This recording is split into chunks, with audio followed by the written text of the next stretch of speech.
This is episode 100. Almost a year and a half, or actually almost 2 years in the making. Did a Q&A for episode 50. Going to do a Q&A for episode 100 as well. A little background, a little reminiscence. I remember when I started the podcast, I had a goal of doing 21 episodes because of that statistic that you may have heard of, that 90% of podcasts don't make it past 3 episodes. And of the 10% that do make it past 3, 90% of those don't make it past 20 or 21. So from the outset, I decided I was doing 21 no matter what. Could have been me talking to a wall. Could have been me talking to my dog. It didn't matter. I was going to put out 21 episodes, and I did that, and it was phenomenal. It was incredible. I knew very early on that I was going to do well past 21. After I did 21, my next goal was 100. So here we are. It's been an incredible journey. 90 or so conversations with people that are mentors of mine, close friends, some of my dearest friends, business partners, incredible people. It's just been an incredible journey. I think I've done 5 or 6 book reviews, so read 5 or 6 books for the podcast as well. Dozens of conversations with people outside of the actual podcast about the podcast that have been influential. I've gone across the country to Montana, Utah, Florida, Atlanta, Texas. I'm trying to think where else I've done a podcast. That's about it. But nonetheless, very excited about where the podcast is heading. I'm very grateful and honored about where the podcast has been and what's gone on since it started. With that said, I asked on Instagram and Twitter for people to send in questions. And there's some funny ones. There's some really good ones. There's perhaps some sad ones. But we're going to get in these. And one thing about this, I wanted to let this be off the cuff. So I thought about doing reading them all, having like typed out answers and then reading those. But I wanted it to be a little bit more candid in my approach. So what you're going to see right here is more or less the first time I've read the questions and then actually thought about them and responded. So forgive any lack of thoughtfulness or answers that don't make sense, because I'm articulating them for the first time right now live as well. So let's get into it. So the first question is, what is the one compliment you've always wanted to receive?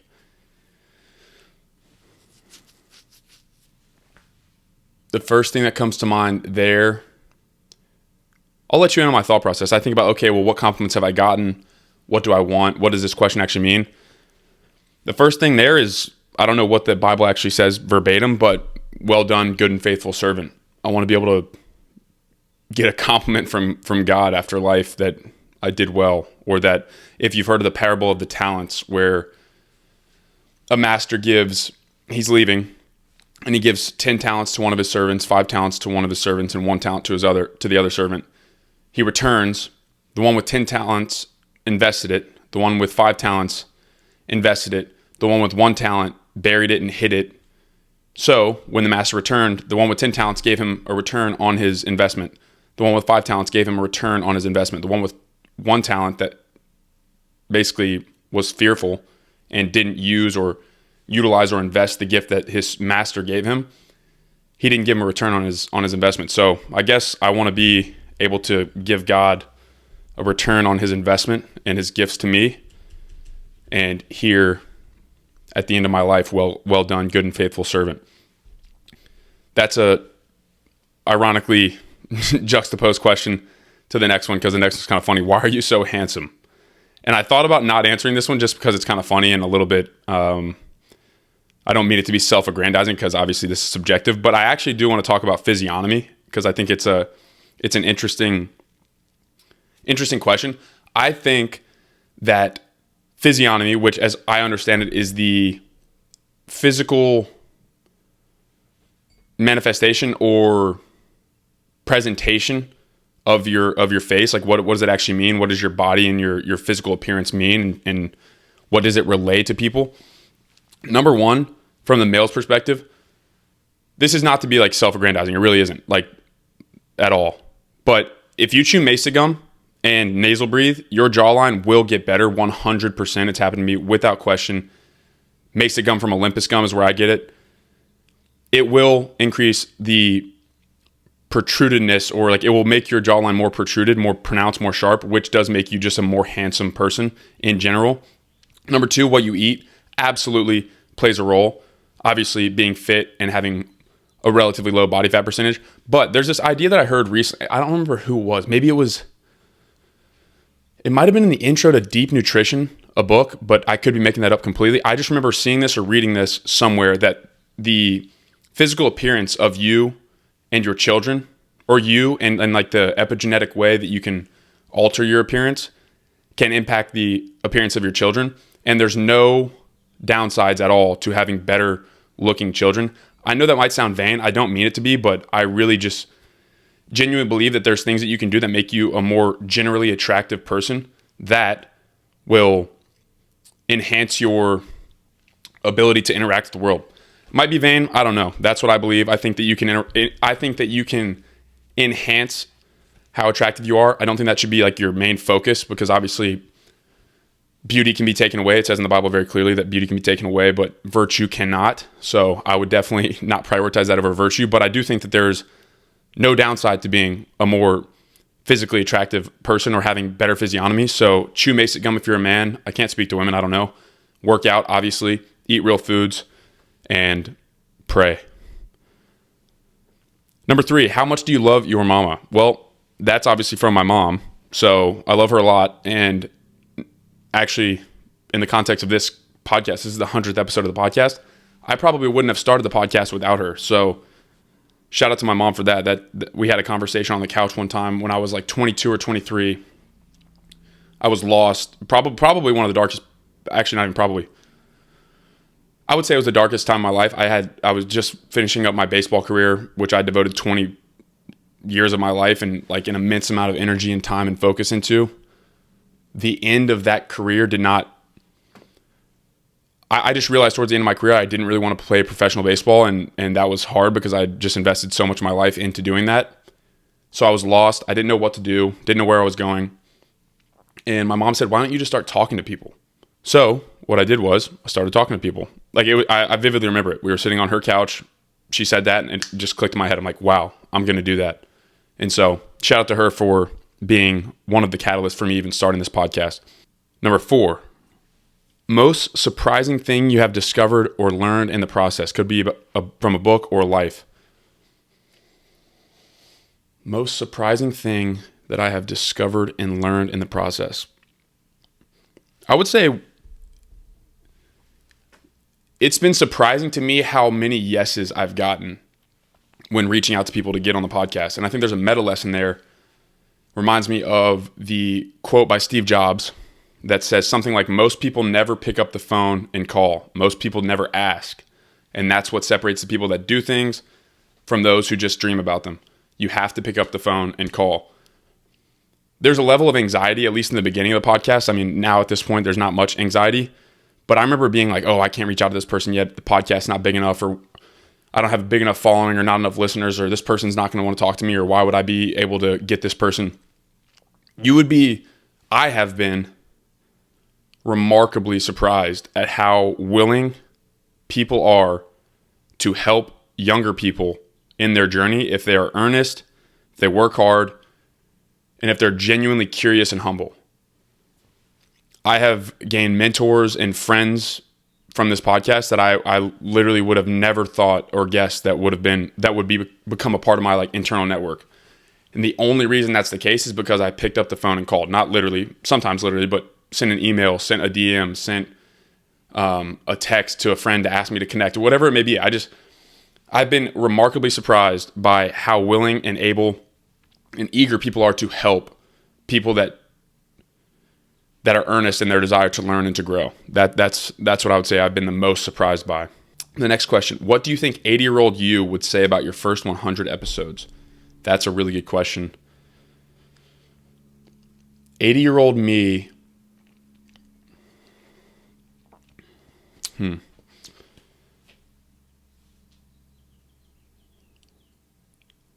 What do you think 80-year-old you would say about your first 100 episodes? That's a good question. I would say 80-year-old me would tell first 100 episode me,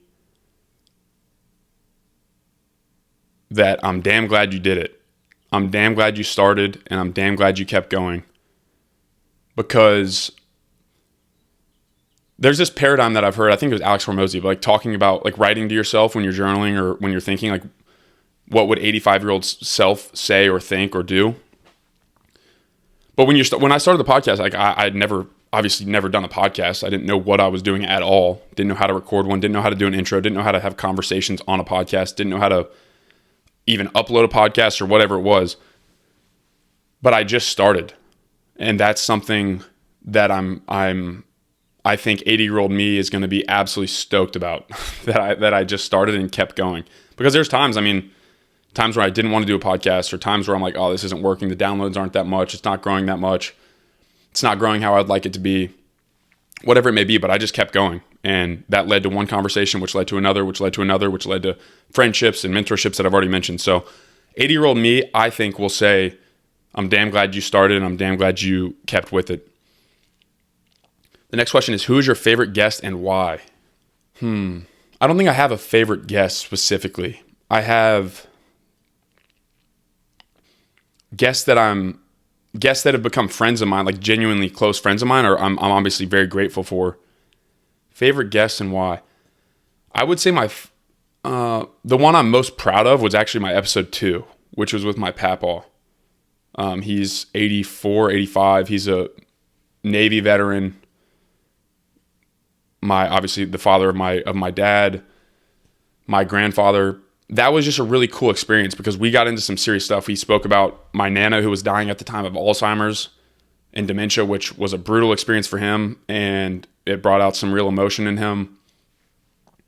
We talked about his best friend, Henry Norman, when he was late teens, early 20s, when he found out that he died in the Vietnam War. And literally, I'm starting to think about it now. That's crazy. That's 60 years after the fact. My papa was relaying the story about when he found out that Henry died in the Vietnam War. And while he was relaying that story, he started crying. So this reminds me of an idea that my friend Nick shared with me about the podcast, and why it's such a cool thing is that it's almost like a book that I get to pass down to my sons, of me learning how to become a man, how to become sovereign. And I think it's cool to have been able to give my papa that platform to be able to do that. Because if we hadn't had that conversation on the podcast, I could tell my sons and my grandsons about my grandfather, which is cool. But they'll literally be able to go back and hear their father or their grandfather talk with his grandfather about life. And who knows how much time will have elapsed in between those generations. Maybe it's 100 years from now, people will literally, my family, God willing, will be able to listen to me have a conversation with somebody that's earlier on in our bloodline. And I just think that's an incredibly cool idea. I'm very grateful to have a papa like him. I love him very much. He's an incredible man, and I'm very grateful to have been able to have him on the podcast. Like I said, that was episode 2. I would say that's my favorite podcast guest, if I had to guess. But I mean, there's also just like really close friends of mine. Yeah, I mean, there's my friend Nate.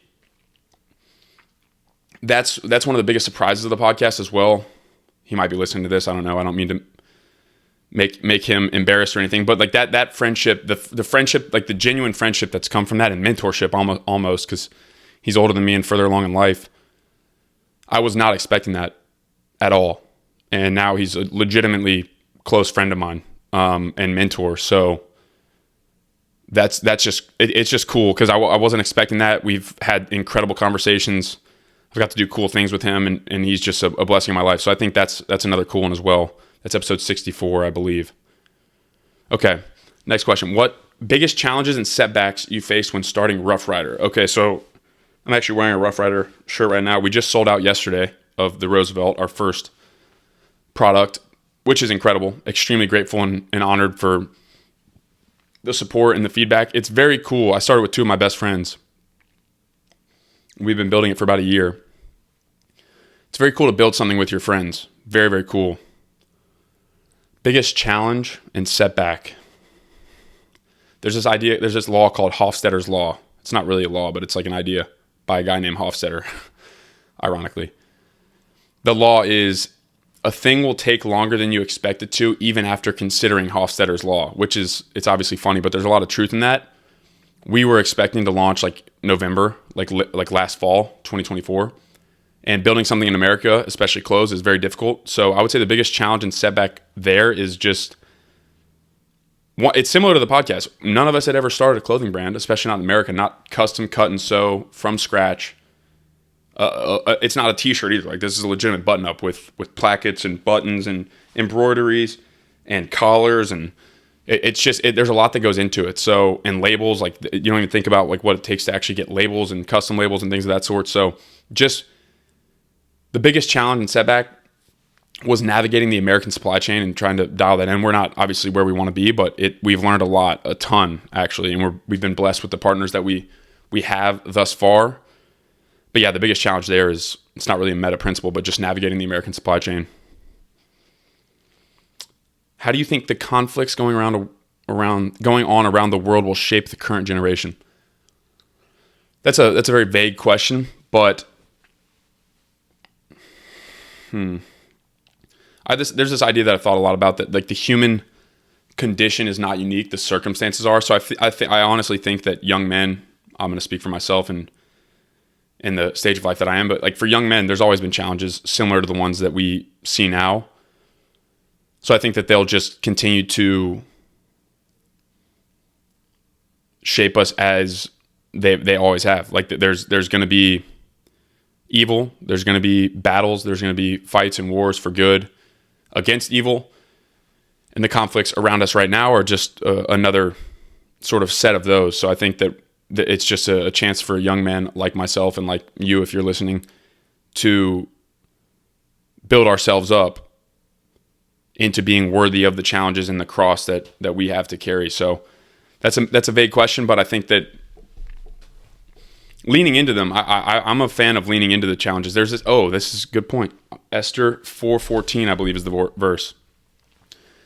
It goes something like, perhaps you were brought to the kingdom for such a time as this, because there's this idea, I've heard it around, where it's like, oh, we were born in the wrong time, or we're born too late or too early, or whatever it may be. Sort of a nostalgic reverence for the past. But that verse sort of brings the focus back to being grateful, because genuinely, the way that I believe it is, I was actually put on this earth. I was brought to the kingdom right now in this exact time for a purpose. And so that's the way that I see it. I view it as completely beautiful destiny almost, and fate that God has put me here. Same with you, that he has put us here exactly right now, facing the exact conflicts going around the world for a reason. So it's up to us to find those reasons and hopefully better the kingdom or better the world in the process. Next question. Most profound paradigm shift since moving to Austin. For context, I moved to Austin first July of 2023, I believe, where I literally slept on my brother's hardwood floor for 2 months. Not a mattress, not a couch, literally on the floor of his 1-bedroom apartment. And him and his wife were gracious, and I'm extremely grateful for them. They're gracious enough to allow me to do that.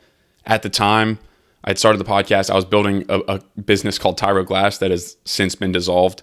But I look back at that time very grateful. I was working at a taco stand or a taco restaurant, biking, using my brother's bike. I didn't have my car here. In the middle of the Texas summer, riding my bike to this taco spot to throw tacos down people's throats for money, so I could focus on the podcast and figure out what it was I wanted to do. Biggest paradigm shift since then.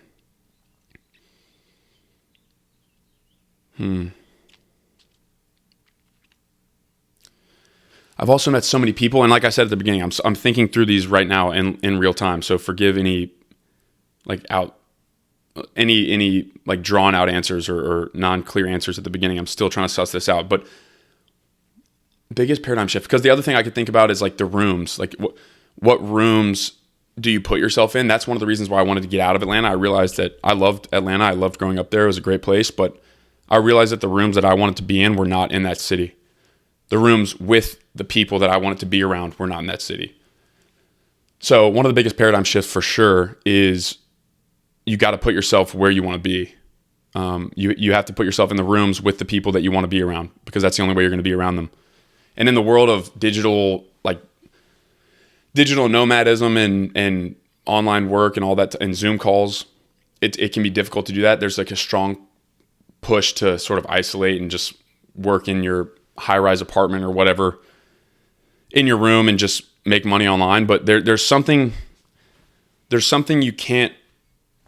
It's missing a link. Like it's not the full human experience to do that. And so being in a place like Austin where there's people that are aligned, I've met my best friends, I've met my business partners, I've met mentors, friends, like just incredible people here. So one of the biggest paradigm shifts is that I just think you're doing a massive disservice if you are not putting yourself in the rooms with the people you want to be around.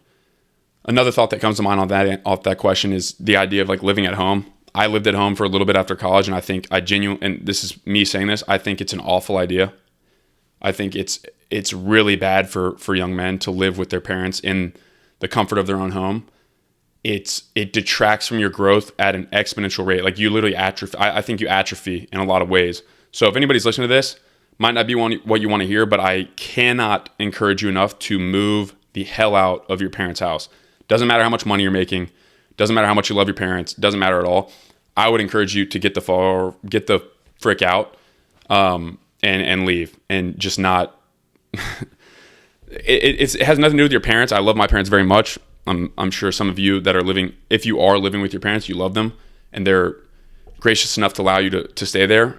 But you're going to see an exponential amount of growth when you move away from your hometown, away from your family. It's like a launch pad in manhood. My biggest growth, without question, was when I left Atlanta. So biggest paradigm shift, put yourself in the rooms with the people you want to be around. Second one is you don't really need much. Like I said, I literally moved. You have to be willing to sleep on the floor. That's a paradigm shift. I look back at that time so grateful, so incredibly grateful. I was making damn near no money. I had really no idea what I wanted to do. But I knew I wanted to get out, and I knew I wanted to make new connections, build new networks, build new things, see new places, have new stimuli, new environment. And to do that, sometimes you got to sleep on the floor. So that's what I did, and that's been one of the biggest catalysts in my life, was doing that. So you got to be able to sleep on the floor while you're building and while you're moving forward. So that's a great question. Next question. What are the 1 to 3 common traits of your guests that stick out to you the most? That's another good question. I'll say the guests and the conversations that I've had that I've enjoyed the most are also curious. Most of them are genuinely curious. They're the ones that I've enjoyed the most, because that's what I am. I'm very curious. I want to learn. I want to know. I want to understand. So that's why I have these people on. It's been very refreshing to have these people on, especially people with perceived expertise and mastery in their fields, also show and express that same curiosity. I actually think that's one of the reasons why they are where they are, because they have this curiosity to learn and to continue sharpening their sword. So that's the number one trait. The guests in the conversation that I've enjoyed the most are genuinely curious, whether it's about building a business, whether it's about health, whether it's about God and like philosophy, whether it's about ranching, whether it's about hunting, whether it's about history, leadership, whatever it is. The guests that I've enjoyed the most, and I think honestly reflected by the feedback I've gotten on the podcast, those guests and those conversations that are curious, like genuinely curious about life, about the world, about what they're doing, about their field of interests, about how to be a better human being and a better man. Those are the ones that I admire the most and respect the most. So that's the number one trait. The next question, what does sovereign mean to you? Sovereign means to me, I actually got asked a similar question when I was a guest on a podcast. Sovereign means to me the ability to live my life and to lead my family and my community in the way that I see fit, and to be under the domain of nobody else but God. That's what sovereign means to me. It's the ability to self-govern, essentially, the ability to choose what I eat, when I eat, what I wear, what I work on, what I do, how I worship, how my family lives, how my children are raised, how my community interacts with one another, how my community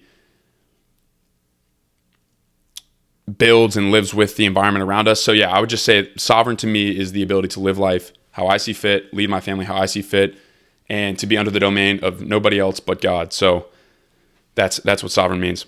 This the next question, this is a funny one.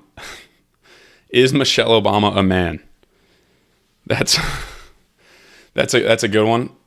I won't I'll let you look into it. If that's something that you've never, if that's a question you've never heard before, I would encourage you to look it up.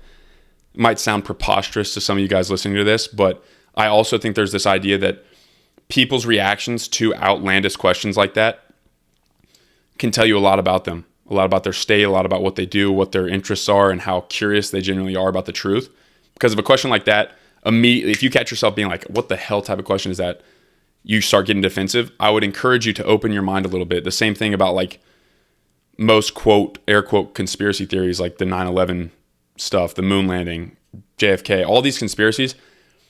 If you believe that everything that you've been told or taught by the media or entertainment in school is true, I don't want to be harsh or crass, but I think you are like dead wrong and you've got a lot of exploring and learning to do. I'm actually reminded by a quote by nobody other than perhaps ironically by Hitler, actually. Hitler said, let me look this up. I remember reading it in 12 Rules for Life by Jordan Peterson. For that, as Hitler stated so clearly, you need the lie.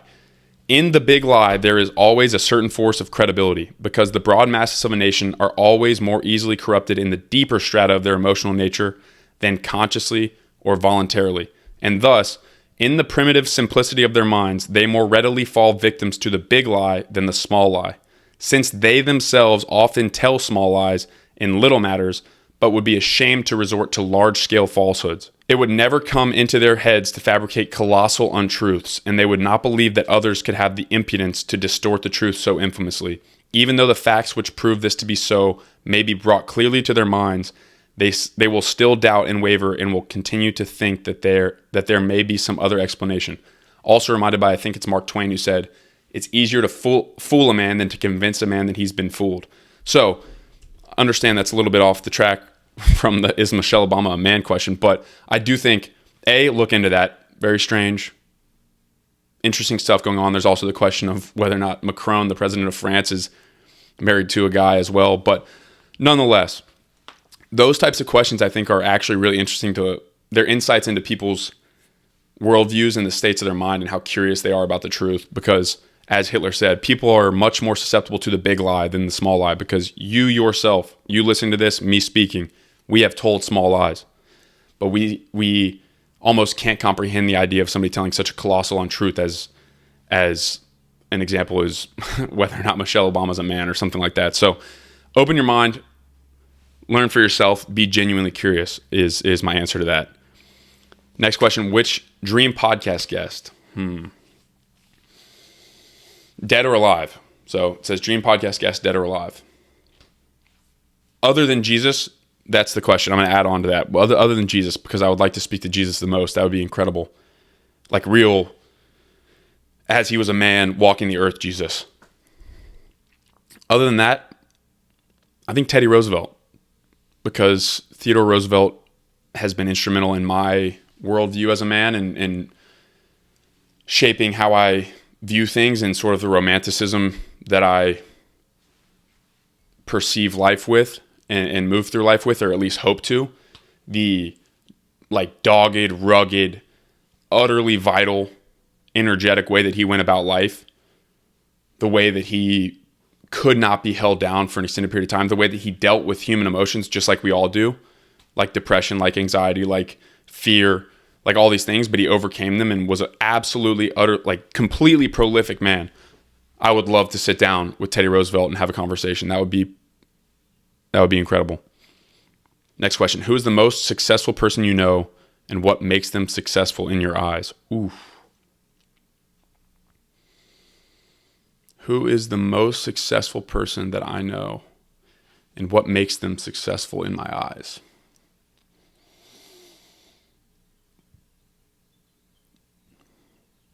I know several successful people that would fit in this category. And those people, most of them are older men, Actually, the ones I'm thinking of are older men. They have families, they have businesses and work that they're genuinely excited to do and passionate about. They took risks. To allude to my earlier sentiment, they were not afraid to sleep on the floor at certain times in their life. They have not taken the traditional route in the sense that they were not afraid to veer away from the path or the traditional route that the people in their life might have wanted them to.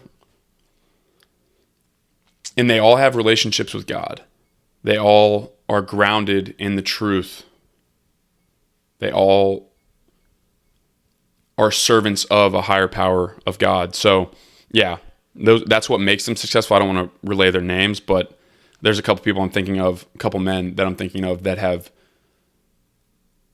are sovereign. I guess that's a good way. It's kind of a full circle way, that are sovereign. So, yeah, that's a good question. Maybe that's a question you should ask yourself too, because that kind of success is a subjective term. We think about it monetarily a lot, but there's a lot of rich people that I know that are actually miserable. So maybe you're in the same boat. Maybe you know a lot of rich people that are successful financially, but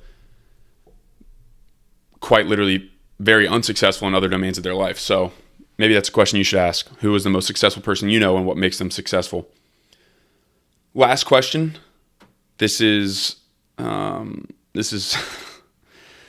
This is a sad question. What would you do if you could only love once and you already had? For those of you who have not read or seen the new movie, the new edition, the French edition of The Count of Monte Cristo, it's a question that's inspired by that movie. What would I do? That would be sad, because I definitely have loved, and I'm not married to that young lady, so I surely hope that you can love more than once. But I'm also reminded by Teddy Roosevelt, who lost his first wife and the love of his life, Alice Lee, when she was like 22 or 23, only a couple days after she birthed their first child. On the same day, in the same house that he actually lost his mother, what he did is he, on that date, in his journal, big black X over the page, and said, "The light has gone out of my life." So, a little bit more context, he ended up getting remarried and having a very successful marriage and family life and healthy children as well. By all accounts, it was a happy, joyful, successful marriage and family life. So who knows? Did he love the second wife the same as the first or as much as the first? I don't know. But I'll answer this. I surely hope that you can love more than once. I surely hope that I can love more than once, especially given that I already have. That's a good question. A little bit sad. A little bit, that's a deep one, but nonetheless. All right, that's all the questions that I have from this Q&A. I apologize for any long-windedness or drawn-out answers. Like I said, I thought it'd be interesting to sort of think about these in real time, give the honest answers. The first thing that came to my head, I do want to say I'm extremely grateful for anybody that's listened to this podcast episode thus far, all the way to the end. I do also want to give gratitude or share gratitude for anybody that's listened to the podcast up to this point. It has been one of the greatest endeavors, probably the most rewarding endeavor that I've embarked on in my life. And I'm just extremely grateful that I don't come at it. I try my best not to come at it from like a point of expertise, because I really don't consider myself an expert in really anything, but I am genuinely curious. Like, I want to learn. I want to know more than I did yesterday. I want to understand things more clearly. I want to have more wisdom. I want to be more prudent and diligent. I want to understand truth and live more truthfully. And this is really just the physical manifestation of that journey for me. So the fact that people, and lots of people, actually listen and find value from this podcast and the conversations that I've had and the book reviews and people that send in questions, people that hit me up on Instagram, text, DM, email, I'm extremely grateful to and for all of you. This, like I said, this has been thus far, it has been the shining endeavor of my life. So I want to thank you for listening. I want to send you encouragement. If you're a young man listening to this, it's a cool milestone for me. 100 episodes, been 2 years of my life, thousands and thousands and thousands of dollars with very little monetary return thus far. But I've said this before and I'll say it again. I'll say it many, many times over the course of my life. It is 100% been a fruitful endeavor, a fruitful investment. And I would encourage you, if there's something you're thinking about doing, whether it be a podcast, whether it be writing on Twitter or starting an Instagram account or reaching out to somebody or starting a new job or starting a business or whatever, or moving away from your parents' house or your hometown, I will give you the encouragement to just do it. One of my favorite lessons that I've learned was from John D. Rockefeller. It's action solves everything. Action. Just take action and you will learn. Have faith take action when you can't see the stone that you're about to step on. That's where faith comes in. Not that faith isn't necessary when you see the next stone to step on. There's no faith involved in that because you can already see it. You already understand what's going to happen. You understand that you just take your left foot and put it there. Take the action when you can't see the stone. When it's too muddy, when it's foggy, when it hasn't revealed itself yet, just start taking that step and it will be revealed to you. I believe that fully, wholeheartedly. So continue taking action, taking faithful risks, and becoming more sovereign. I appreciate you tuning in.